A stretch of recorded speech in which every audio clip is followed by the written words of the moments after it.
to the Batch Lady on another one of my Christmas top tips. This time it's all about gravy. I hate making gravy on Christmas Day. I've got too much going on and it's the one thing, I don't know why, but I hate it and it always ends up not working. So I like to get my gravy ready before Christmas Day, and one of the best ways to do it is to roast a chicken. At some point in the run up to Christmas, and I roasted this chicken today. We're going to have it for supper tonight with some salad and some new potatoes. So I'm going to use what's in my pan here is my gravy. Now I roasted this and it's got some stuffing in it. It's also got some onions, and I've put some carrots, onions and parsnip in the bottom of my roasting tin.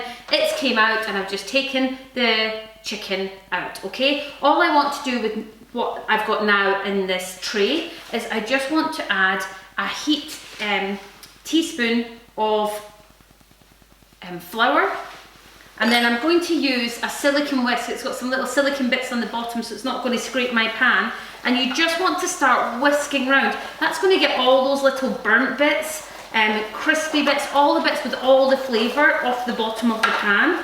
And basically what I'm doing is I'm making gravy in advance so that I've already got it for Christmas Day, so that I don't have to worry about, you know, pouring out all the fat and from the turkey and trying to get it to separate and cool down. Instead, I'm just going to have some gravy already made for Christmas Day.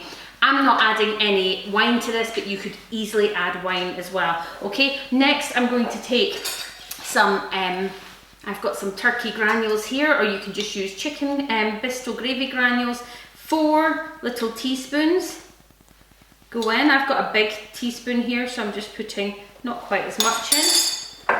And then I'm going to add in 500 mils of boiling water from the kettle.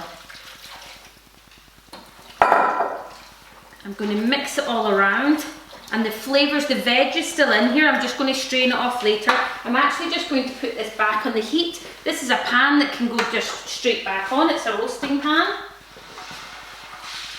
And I'm just going to heat it up and get all the flavours out of this and let it start to thicken.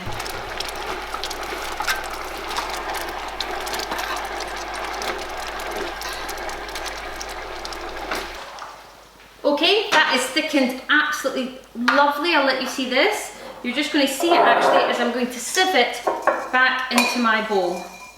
Now you can add more water, you could add more gravy granules if you want. You could put a little bit of port or something like that in it, would be delicious.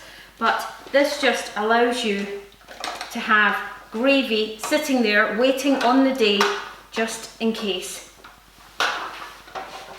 anything goes to pot, or you really just want a quick and easy gravy. And because we've used all the juices from that chicken and all the veg as well, it's a really deep, lovely tasting gravy. Okay, why not give it a go?